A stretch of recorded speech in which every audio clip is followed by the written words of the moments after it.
Welcome to Learn to Live Stress-Free. This is Christine Wright with Dr. Robert Wright Jr., your go-to wellness coaches of www.stressfreenow.info. Our featured guest today is Sharón Lynn Wyeth. Sharón will be discussing how our name affects our relationships.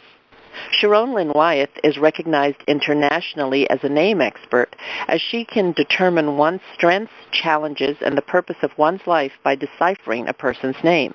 Sharón created Neimology science, the study of the placement of letters in a name, after 15 years of research, followed by 3 years of testing her theories in over 70 countries, including Russia, India, and China. She then continued to develop how to interpret names over the next 17 years, which is why Neimology science is so accurate today. She wanted to see if her methodology held true in different languages, and indeed it does. The greatest gift that came from developing Neimology science was being able to see all people as one, as our basic desires remain the same regardless of where we live or what culture we're experiencing. Over the years, Sharón has been able to support thousands of people around the world in understanding themselves and others better. Today, she assists HR departments of different businesses in narrowing down the candidates to be interviewed, assists lawyers in how to present cases to judges, and couples and families on how to better communicate with each other. She also creates names for new business, new products, and when people wish to change their names. Her best-selling book, Know the Name, Know the Person, has won an award for excellence in writing. Sharón is a frequent guest on both radio and television, and we're very, very happy that she has joined us here today. Sharón, welcome. Thank you for being on our show again today. We're so happy to have you here. Oh, it is my pleasure. You guys are just adorable. Sharón, I cannot tell you how much we enjoyed, or I am telling you how much we enjoyed having you on our show. Welcome back, and audience, again, having Sharón on is like being at Coney Island, for those of you who know where that is in New York, and being a kid and pointing to the cotton candy and trying to figure out which one do I want, you know. Of course, you're a small kid when you want cotton candy. When you become an adult, you know better than eating that. But why are you still eating that? And you've got blue dye on your face. Sharón, truly, the things that you talk about with your Neimology are remarkable. So can you tell our audience the premise of the Neimology, and also would you tell us where and how we could use Neimology science in our daily lives? Oh, that's such a grand, huge question, because what I've found from my students that have been learning it, or from people that have read the book and then write to me, because you can learn it from the book, is literally you never look at anybody's name the same, nor a country's name, nor the name of a street, you know, like where you want to live. In the city that you're living, is it compatible with you or not? You know, you can use it to determine, like, what dentist you want to go to, what doctors you want to see, who you want to date, if there's going to be a problem in communication or not, if you need to change your style of communication. All of that you can use Neimology science for. And it came about because I was curious. And nobody would believe it today, but I was basically shy. And so doing this, coming out, and like the first 3 years of teaching, I memorized every day what I was going to say. And if the student said something that threw me off track, I was like, oh my gosh, I didn't know how to respond, because I had information I wanted to share, but it wasn't within my personality to do it. And Neimology science makes your environment safe, because the minute you meet somebody, you know if that person's going to be safe for you or not. And who is safe for one may not be safe for another. But so you learn how to compare the names between two people to see where the compatibility is. And so there's so many uses. Right now, I'm doing a lot of work with HR departments and helping them hire. And literally, some of the HR systems have given me their flow charts of who works for whom and says, where are our problems? And I can literally point it out for them using Neimology science and saying, here's a concern, because these guys have different communication styles. So you either fix the communication style by teaching them each other's communication style, or you move the person to work for somebody else that understands them better. And the coolest part is, so far, the stats are saying that out of every 11 hires, 10 are valid and will stay. And so it's a win-win. The person gets matched with a job that uses their skills so that they are successful, and therefore they want to stay longer. And the bosses don't have to keep finding new people, and they have continuity. So wouldn't it be wonderful if we were all in our joy jobs? I love that term, joy jobs. I've never heard it before. I sometimes when I work with my clients, a lot of things, people are just suffering and in a job that they don't like. So having the joy job where you're matched to your job sounds like a winner to me. Well, and you can look in the name and see what those jobs are. Good to know. We're going to be using this, Sharón. Well, I'm coming in just telling them I'm changing your name to whatever so that you get along better with me. No, it's more like I need to adapt so that I can understand and come and speak with you and share with you in a style that you can accept and understand. Mm-hmm. It's never about changing the other person. It's always about modifying ourselves. Oh, shucks. Oh man.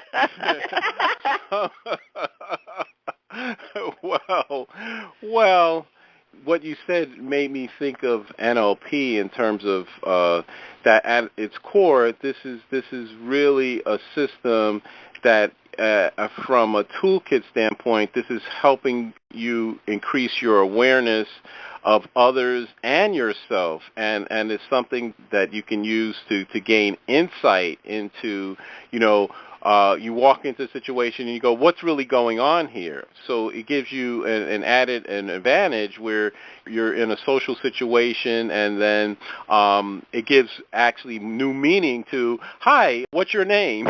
You're really revealing yourself the minute you say your name.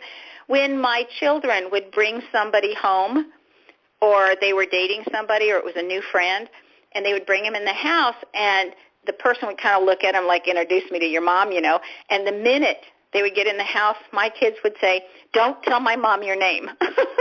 Whatever you do, don't tell my mom your name. And then it was really funny because after a while when they got older and were going through that real dating stage, they were like, okay, Mom, tell me about this one. Tell me about this one. Tell me about that one. And how well did that work for them? It worked until both of my kids got to the point in time where they said it's intuitive to us anymore, because they've been around enough people now that they feel it. Oh. They don't have to analyze a name. They feel it. Wow, so it moved to a bodily felt sense. Yes, and they never learned the system, but they heard it so often, and they've heard me teach it. When I started teaching the classes, I always serve a meal, like usually dinner, one day of the class, and I would use my staff, which was my kids at the time, and so they were always prepping, and they could hear me, sharing the information. So they've heard it, and whether they're using it consciously, unconsciously, I don't know, but they're both very good at sensing now who somebody is. And I think when you've used Neimology long enough, I still look at the name because I'm so left-brain oriented. But I think a lot of people who have studied this and are using it now, what I've noticed, like when they can repeat a class for very little funds, okay, if they want to hear it again. And those people that are repeating it are intuiting it more and more. It's just becoming a part of who they are. And so they're actually starting to feel, it's another level of it, what that person is like and how they're using what's in their name, which I think is really kind of cool. I have to tell you, you keep moving into delicious territory, quote unquote. Let me ask you this question. You used the term, you said I am so left brain oriented. How do you know that, and how does the being left brain oriented fit into the Neimology science? Left brain oriented are all those people that are math and functional and organized and all of that. And I know it because one of the years when I was teaching in San Antonio, before school started in this huge district that I was in, they had us all take this test. Do you do this way, that way, whatever, like 200 and something question test. And then they asked the over 1,000 teachers present, huge district, to line up according to your N number. And then so we lined up. We made this huge horseshoe around this gymnasium. And I was at the very end of the left brain people. I had the highest number. And then there was another lady that was at the very end of the right brain side. And so the presenter called both of us up and said, okay, I'm just going to ask you how you do things. And they started with, how do you keep the money in your wallet? And I said, well, I have a different section for ones, fives, and tens, a different section for 20s, and I actually fold down the corner of the 20, and then hundreds away the zipper part of the portion so that I can know from where I'm reaching what I'm pulling out.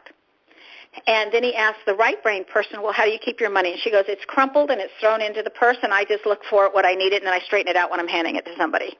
Oh, that the audience must have burst out laughing, right? So then he says, well, how do you organize your closet? And I said, my closet is organized by season, winter and summer, and color-coded within that season, and also color-coded with pants and then shirts and then dresses. So you can easily grab, or you know how to sort. And he looked at me and he says, is everything ready to wear? And I said, yes, everything gets ironed before it gets hung up, so I can just go to the closet and grab. Then he asked the right brain person, and she goes, I'm lucky if anything's hung up, and it doesn't matter if I get it on a hanger, I think I'm doing well. You know, I mean, it was totally different, and she didn't care about colors or where the blouses or the skirts were, and they didn't have to be together, and she thought she was doing a great job just getting them on a hanger. Anyway, he kept doing that, like saying, how do you do this? And then he'd ask her, how do you do that? And because I had the highest number on the left brain side, I thought, okay, I am so left brain dominant. You know, and now that I understand Neimology science, it comes from the O-N combination in a name and names who end in an N. Okay, those are two indicators that you're going to be highly left brain dominant, where the more E's and U's that you have, not as your last letter, but anywhere else in the name, those are the letters that push you more onto the right brain dominant side. Okay? Now, I had a wonderful parenting in the fact that one parent was very left brain dominant and one parent was very right brain dominant, and so they kept both stressing their sides. And so I've done a lot of meditation. I started meditating at 18, and that really develops the right side. Plus, my mom was always involved in arts and crafts, and so was I as a child, and that develops the right side. So even though I'm off balance on the left, it's like I still have right brain skills. Very interesting. I'm curious where Bob and I would have been on that line in your classroom. I'm for left brain lateralization, right? Okay, I get it. So thank you for that. That was very detailed, and we really appreciate this.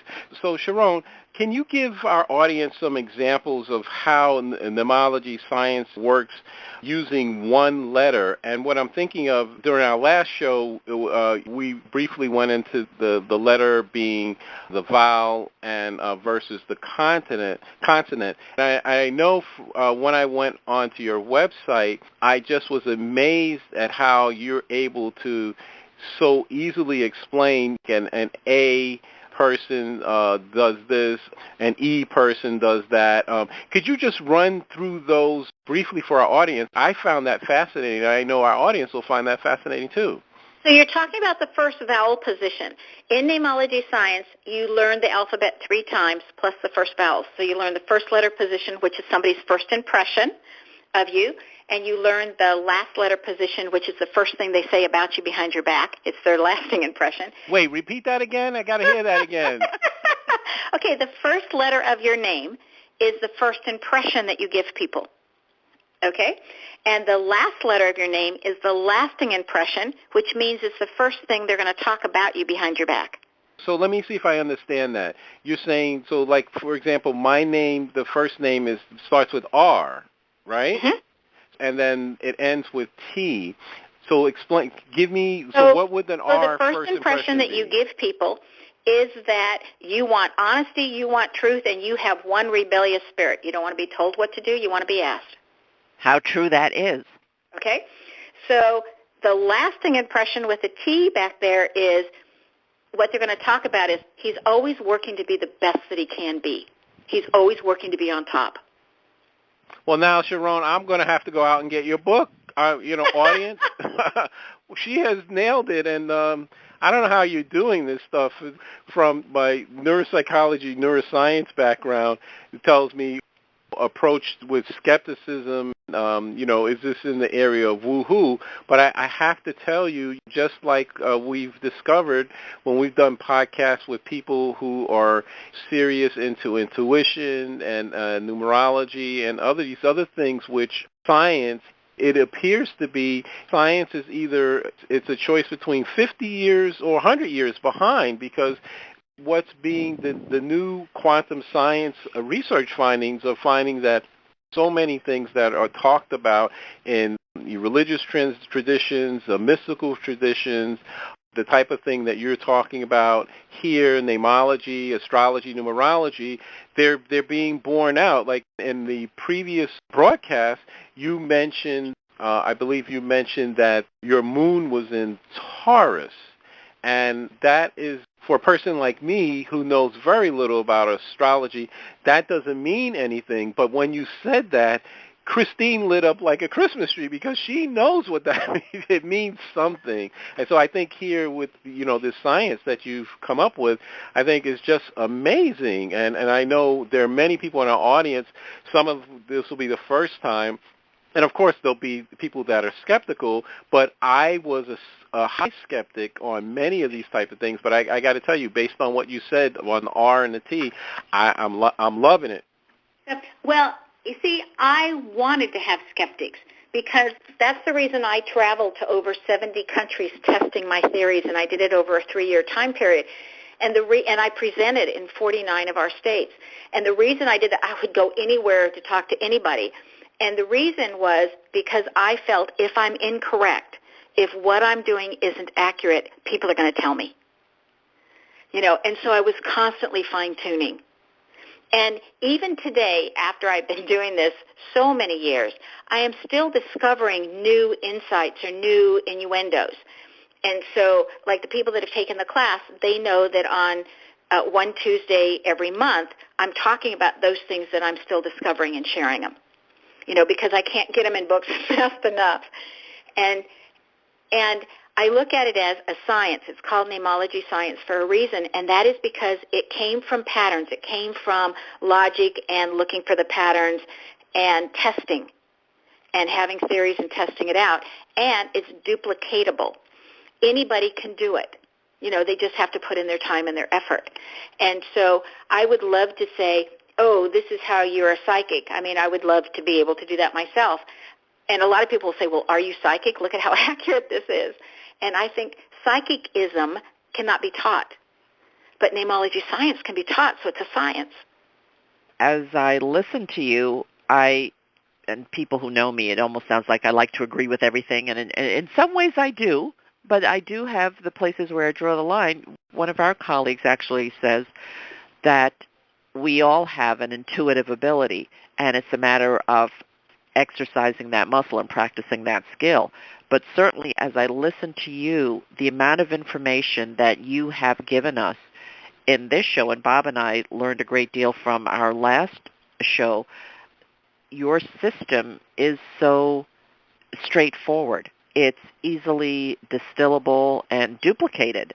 What I remember from our the last time you were on our broadcast, the way you talked about the differences in the first, middle, and last name, that was so clear, and you gave such a great demonstration. For people who are new to the show this time, I think that really encapsulated that our first name is our essence, and the middle name is the past influence, and our last name is our environment. And what I thought of just in terms of relationship within the family context, you have that last name as a shared environment, that would be a place where there would be some commonality or some level of comfort. But the difference is in the first name. I think of it with siblings, because I know a couple of siblings, and you'd think they're the same family, they grew up together, and sometimes there's quite a bit of conflict. Could you speak to a little bit of how the names play out within a family? Toward the end of the Know the Name, Know the Person book, I literally say, how would this work in the family? And I give a fictitious last name. And then 4 different first names and say how that would impress each person differently and why you're going to get different responses. So the last name is the environment, and where some people will feel very understood because your communication style is in the first vowel of the first name, and they can feel really understood. Other people are going to say, wow, my parents just didn't get me, okay? And so it makes a huge difference on what that environment is and how it impresses the person. So let me go back to one of Bob's earlier questions that I didn't finish answering, and that is very basically the communication styles or who we are based on the first vowel in the name. So and this is really Reader's Digest because there's so much, and your listeners can get it free on the Name Meanings app, or you want the whole, or you can get it free on the website, just the first vowels. But if you want the first name done, it's 99 cents on the Name Meanings app. So, you know, if you're saying, oh, I want this done, you can at least get the generic first name without it being dropped in your last name. So if your first vowel is an A, you have a tendency to be work-oriented first. You cannot work for somebody who's incompetent because you'll slowly take over. And you've always got to get the job done first. And when the job is done, then you can play. Now, the reverse of that is the first vowel of an E. Those are people that want to connect with other people first. So you're connecting first. How was it? How's it going? You know, that's the water cooler thing. And then when they've gotten through connecting and knowing everybody's okay, then they can go get the work done. So if you have an A person who wants to work first and talk about tasks first and then play, or you have the E person where I say play but it's really connecting and then work, you see there's a disconnect. And so it is up to the A to learn to connect with the E first so that the E doesn't obsess all day long on how come that person didn't ask how I was and that person doesn't care about me. And then, of course, that person can't get their work done because they're obsessing why doesn't that other person care. Okay? So you learn to talk in the E first and you connect and then everybody can get their work done. When I'm looking at the I is always relationship oriented. We learn all of our lessons in life through one of 3 patterns. It's either through health, it's through finances or resources, depending on how you want to call it, or it's through relationship. And if you look at it, all of our lessons come in one of those 3 packages. So the I people said, I want my lessons through relationships. The other 2 are just inconveniences. And not only do I want it through relationships, I want to major in family relationships. So the good, bad, the ugly, however you want to look at it, is all in their relationships, especially with their family, and their family takes up a great deal of their time. Okay? And those are the natural leaders. When people have a question, even though they heard what the boss said, they go to the I person and say, okay, I forgot this piece, or what did he mean by that? Okay? Natural leaders. Now, the O people are natural nurturers. They love taking care of other people. They like to be useful. But, oh, my gosh, if they say they're going to do something, don't ask them again. It's on their list. Eventually they'll get to it. And whatever you do, don't nag them, because then they take it out from their list wherever it was and they put it back on the bottom. Don't nag an O person, okay? So an O person is usually the assigned leader or on their way to being the assigned leader. And if they're not the one in charge, at the very least they need autonomy. So here you have a conflict in leadership styles. The O person wants to be able to direct and have it done a certain way because they're the one in charge. And they expect everybody's loyalty in return for them being nurturing and taking care of them. But everybody, when they have a question, they're going to go to the I person because the I person is the natural leader. So often it behooves somebody with a first vowel of an I to work for themselves so they don't have to answer if the leadership style is different. Okay? So once the O and the I, which is a U2, can work out who's going to be dominant when, then all can go well. But that's a conversation that needs to be had. Then we've got the U's and the Y's. The U's are entertainers. I always think that they're like the blood type O, negative, that can get along with anybody. The U is going to bring humor and a big picture. So if you're doing a meeting or something, you want one U involved, but you don't want too many U's because then they won't get anything done. And you want to make sure. Oh, we know that for sure. We can attest to that. Okay. So, and then the U person will always make whatever task is at hand fun. Okay? And they're just interesting people to listen to. Then the Y people will always rise to the top if they want to. And a lot of Ys decide they don't want to. But the only person that the O person will take direction from is a Y once they've risen to the top. And they're very observant. They don't miss a whole lot, and they're always planning. Well, when it's my turn to be the leader, I'm going to do it this way or that way. So they're always observing the leaders and making their plans for when it's their turn. The Ys are the most gracious hosts, and they're always curious about spirituality. They're always seeking. You know, I always think you lose something, you seek to find it. You're not sure if you ever found it, exactly what it was, what you lost, so you keep looking. And I always think those are our Y people. And the one thing with a Y is to know that they are such gracious hosts, you could accidentally say something that insulted them. They would never let you know, but they'll get you back later. No. That is just too funny. That is an extraordinary wealth of information, Sharón. We really want to thank you for that. You know, and it's just fun because if you know somebody's communication style, if you can talk in their style, you get such clear communication. It's kind of like they've done studies when two people speak different languages, and that if we can each speak in the other person's language and yet listen in our own language, that's when you have the best communication going. That is an extraordinary piece of information that I think we can all put to good use. Sharón, we are looking forward to continuing this conversation. Audience, we're going to take a short break, and we'll be back in a moment on Learn to Live Stress-Free with our special guest today, Sharón Lynn Wyeth. Hi, I'm Dr. Robert Wright, Jr., the Stress Relief Doctor, co-host of the Learn to Live Stress-Free podcast series. I'm an author, speaker, and stress management wellness coach. My published study is the first to show the connection between stress reduction, grief recovery, nitric oxide spiking, and the relaxation response. And my practical application of this knowledge helps you relieve the stresses of everyday life. I have the tools to dissolve your pain points quickly and effectively. Email me to find out how you can start to feel better now at stressfreenow.info/contact. That's stressfreenow.info/contact.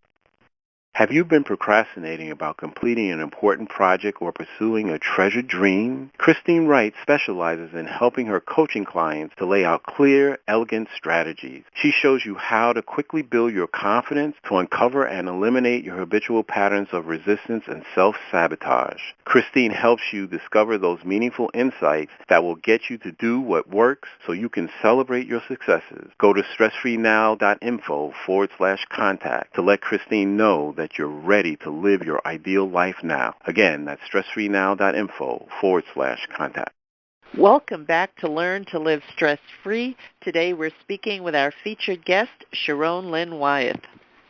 Hi, Sharón. Thank you so much. I know our audience is enjoying this. Before the break, you said so many things that caught my attention, but it made my light bulb come on. I was thinking in terms of names. This conversation has been pretty much about in the American context in terms of first, middle name, and last name. But I was wondering about, outside the United States and some other cultures, there are people that have their name is a much more complex name. And so I remember talking to a woman a couple of months ago, and she told me her nickname, but I said, no, what's your name? And I believe she was from South America. And she literally her name was 7 names.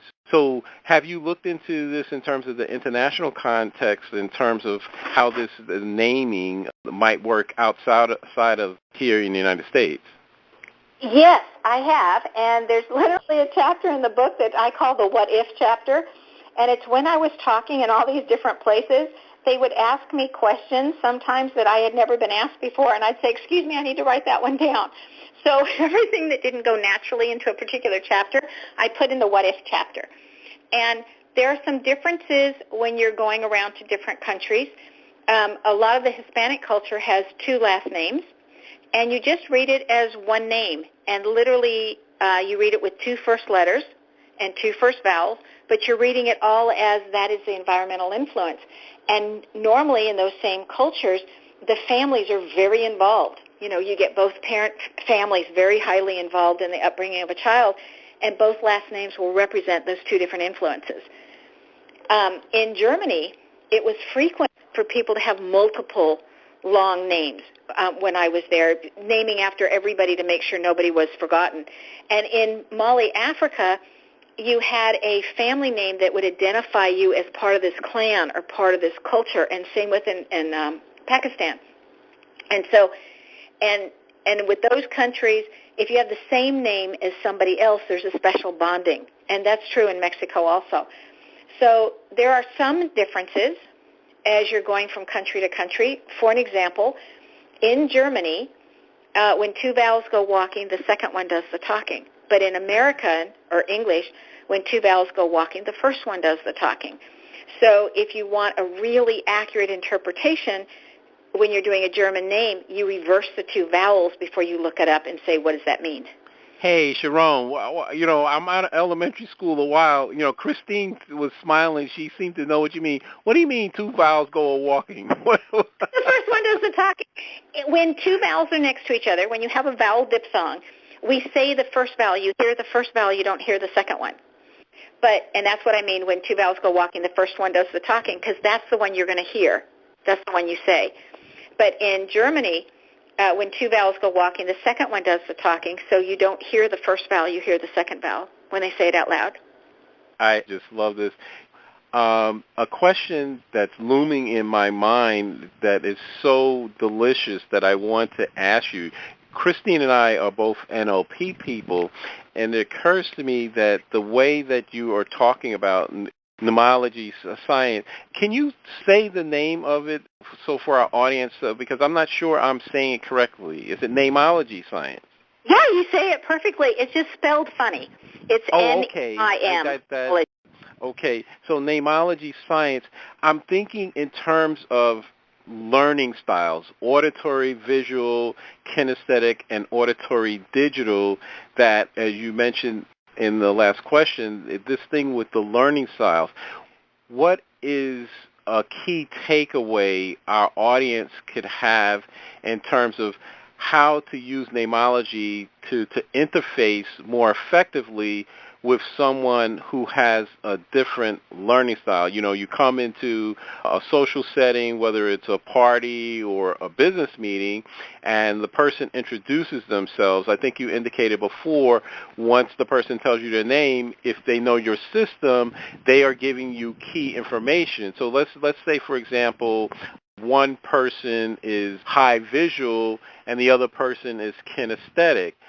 So can you give us an example of how, knowing that information, how would that interface with Neimology? Because what we're talking about is how do you get to rapport? Because however you look at it, whether it's the DISC model or NLP or Neimology, you get better results with people when, first of all, they understand what you're saying, that if you can talk in the same or have a conversation in the same representational style, and that they get left with a good feeling.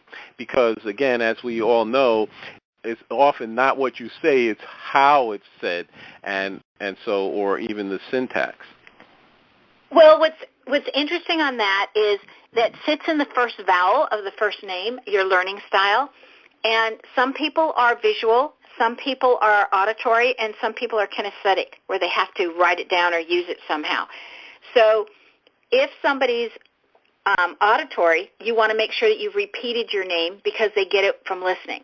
If they're visual, you want to make sure you've got a name tag on, because that way they can keep referring to it while they're planning it in their brain.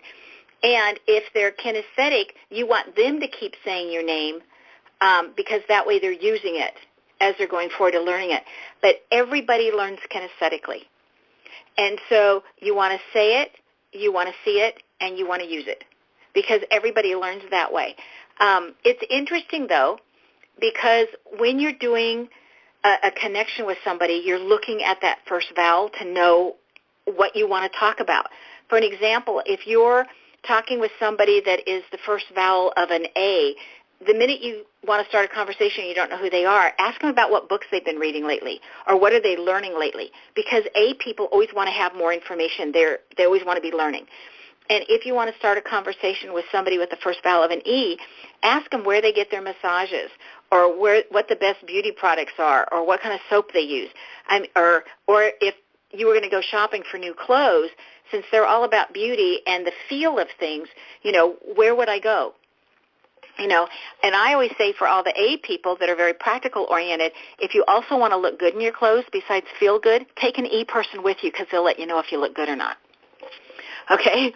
And then if you're an I person, you're always going to ask about the family because they're all about family. If you're an O person, you're always going to ask about some administrative problem-solving task that they can help you solve or give you a solution for, and that gets the conversation rolling. If you're a U person, just let them know that you've heard this wonderful joke, and you tell one, and then they'll go off and tell a whole bunch in a row, and so you don't have to tell anymore. And if you're a Y person, they're the most difficult or challenging to get to know initially because they really hold their information close to the vest. And so watch how they are a gracious host and then be gracious back to them, or ask for tips on how to be a gracious host, and then they can let you know. So if you have an idea of what to start a conversation with, and then the other person can take it and run with it, and then you don't have to be the great conversationalist. Wow, extraordinary. I have to tell you, Sharón, I am so impressed with your work. As I have been listening to you in our conversation, a curious little question came to me. I wonder if you could answer it. This is a fun question. How many people do you know? You really got the numbers behind your science. I know a lot, and it's interesting because I don't feel like I know very many people. However, the Rolodex is full, and when other people say, do you know anybody who does, I always say, oh, yeah, I know this one. Call this one. And so I guess I do, but it doesn't feel like I do, which I think is irrelevant. I have talked to thousands of people. It's really interesting, though, how the people that are my assistants or my associates, they go, how do you remember all those people? And I said, it's really easy. You just reread the name really fast, and then you remember who they are. Well, your system seems to be at a high level of perfection. You have test-driven this with, as you said, thousands of people. Add to this your travels across the world and throughout the U.S. So I think whoever may be skeptical of your work, you've got so much here. I think not only will Bob and I be reading your book, Know the Name, Know the Person together, I think we may well be memorizing it. and Sharón, I want to just say this. Now you've added some extra coloring to a story that happened to Christine and I. We went to a training for an advanced training in PowerPoint. In any event, it was at a library, and they had the requisite sign, no cell phones. Please turn your cell phones off past this point. And then the instructor of the class, right when she started, she said, oh, make sure every cell phone is turned off or at least is on vibrate. Well, you know what happened. Halfway in, someone's phone started ringing, but it had this unbelievable ringtone. It was past annoying. We said, how could, everybody looked around to see who it was, and of course it was the person sitting in the last row that had come in late, and the phone kept ringing and ringing and ringing, and she had this huge pocketbook. And she was digging and digging and digging. And I remember looking at Christine. I said, why doesn't the woman just get up and walk out of the room? And so now listening and hearing what you said about Neimology, the question, rather than asking that question, I should have asked her name. and it would have given me insight. And then just to top the story off, that I've actually seen now, I saw an ad where they talked about a type of woman's pocketbook that was organized. And one day I was doing something. I had this bag, and I was looking for, I think, my glasses, and the lining of the bag was the same color as the glasses. And I was digging and digging and digging and digging, and I go, I could probably use a system like Sharón's. And so I saw this bag, and it showed, it had this woman's organized pocketbook, and I showed it to Christine, and she said, yes, that is what women are looking for, so they're not, because things always drop to the bottom of the bag. And I think, a lot of times, men don't really get that. Well, why don't you just do it another way? And that gave me insight. So thank you. Oh, my pleasure. I wanted to share with you that first vowel of your name, we all have a dominant way of learning, and then we have a secondary way of learning. And if your first vowel is an A or an O, these people are all visual learners. If your first vowel is an I or a Y, they're auditory learners. And if your first vowel is an E or a U, those are your kinesthetic learners. And we did an experiment in San Antonio at the community college there because there was a grant that Bill Gates had given to all the community colleges for a 3-year grant program. And everybody was supposed to sign on for the 3 years.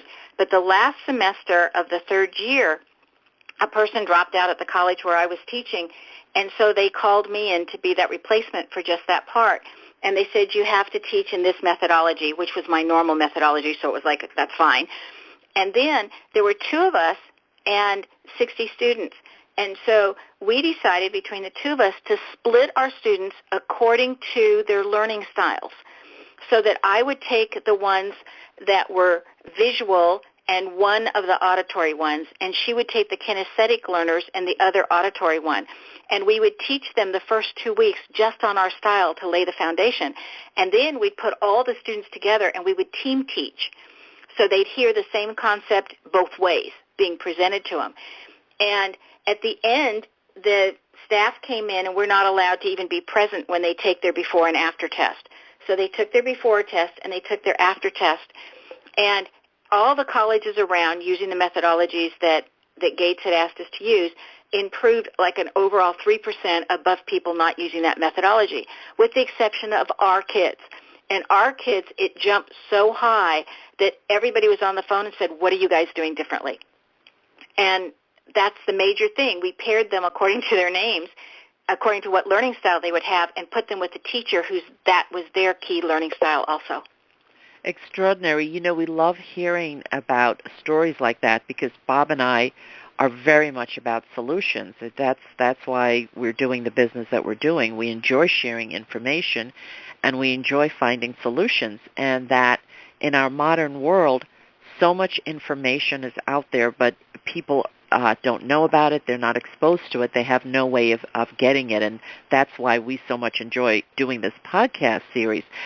I must ask you this one other question, Sharón. You've given so many extraordinary tips on how we can get along with each other. One of the things that I have noticed in my life and the challenges that I've had, there seem to be some names that, and I won't mention names here, that I have certain challenges with. And you talked about this, earlier in the show, that it's upon us to to learn and to grow here. Oh, I'd rather find another way to learn and grow. What is it about, these differences in names that are a particular name? And it's almost to the point where I'm a little bit, if you will, cautious. Oh gosh, I'm going to meet a person with this name, and this is, where I have to put aside my own preconceptions and judgment and just come open to the person. The last time I met somebody with this name, things just really went off the rails very early. What have you found in the science of Neimology that speaks to certain names having more challenges or conflicts? Well, the ones that have more challenges or conflicts for an individual may not be the same challenges or conflicts for a different individual. So what I have found is that if you learn which combinations give you the angst, you can go about it 2 different ways. You can say, I'm going to get over this, and I've tried different things, and I'm going to keep trying new things until I see what works. Or you can say, when I meet people with this combination, I want to be polite, but I want to get out of their company as fast as I can. I like that. Run. Well, I think that is a fantastic answer. Thank you so much, Sharón. There's a wonderful book out called The Psychopath Next Door. And in that book, they're talking about that 1 out of 25 people used to be considered psychopaths. But now, in our modern day, it's 1 out of every 10 people. So how do you recognize those, and how do you deal with it? And the first half of her book is how do you recognize one, and the second half is how do you deal with it. And the bottom line to all of it is get out as fast as you can. Get away. And there's certain combinations in names that are like warning signs. There's not just one combination, but it's a series of combinations that you look at and you go, I'm going to be a little bit more cautious around this one. And the other cool thing that shows up in names is if somebody's a gossip, it shows in their name. So if you want something to go out there and be told to the world, you find those people and you tell them.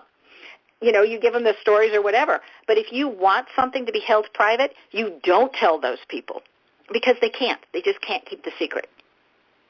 Sharón, as we wind down here, segueing off of Christine's question, the thing that comes to my mind based on experience is that this is great knowing the thing with the name, but what we have noticed is that the person could have the same name and we're getting polar opposite outcomes with the people, and there's really no middle ground where, I can think of like 5 or 6 different names where we know a person with that same name where it's always opposite. It's either on or off, let's just put it like that. And so does Neimology address any of that, or is there just some other factor going on there maybe?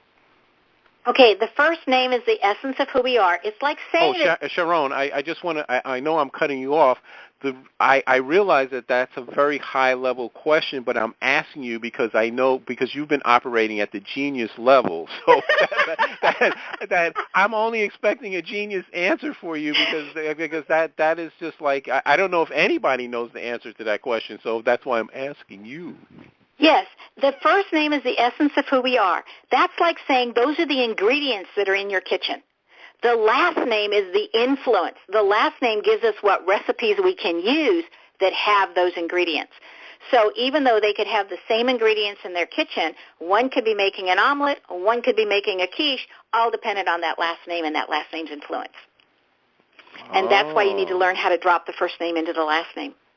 Wow. Okay. So that's great. So, Sharón, thank you so much for being our featured guest today. It was my pleasure. And, Sharón, we'd like to use this time so that you could tell our audience how they can get in touch with you and learn more about what you're doing, because this is fascinating to us, and I know it's fascinating to our listeners. The easiest way to get in touch with me is through the website, knowthename.com, or you can call 210-355-6115, and those are the 2 easiest ways. Okay, thank you so much. So audience, to get in touch with Sharón and learn more about what she's doing, check out knowthename.com or call 210-355-6115. Again, it's been a pleasure, Sharón. Oh, my joy, and may we all find our joy jobs. Sharón, just as we end the show, I just want to give an extra plug to you for about your book.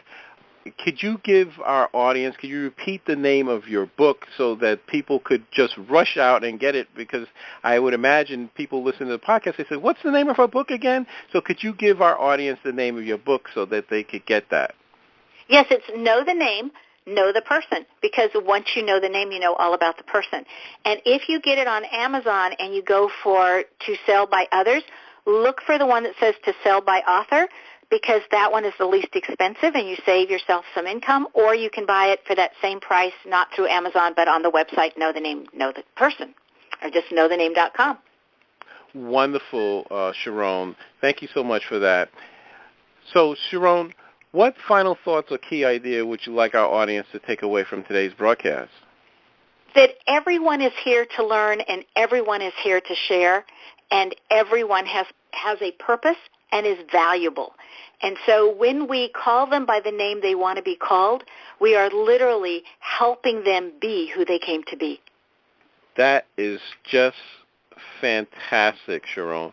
So thank you for being our featured guest today. And audience, thank you for listening. Wherever you are in the world listening to this broadcast and whatever time zone you're in right now, we want to let you know that we appreciate your presence and we trust that you have benefited in some way from the information that was delivered during today's show. Of course, as always, we welcome you and look forward to receiving your comments about our show. Please let us know if there are any additional topics you'd like to see us cover, or if we had a fun guest on that you'd like us to bring back. Please contact us through our website with your feedback and suggestions. Remember, listeners, if you'd like to experience the same benefits our coaching clients get with us, including learning how you can get more results in your day and easy ways to dissolve your chronic pain, stress, and anxiety, then give us a call at 954-900-2179. Mention that you heard our Stress Free Now podcast show, and you'll receive a free gift from us. Call or email us today to schedule your appointment. For Christine Wright, this is Dr. Robert Wright, Jr. of www.stressfreenow.info. Until next time, be safe and be well.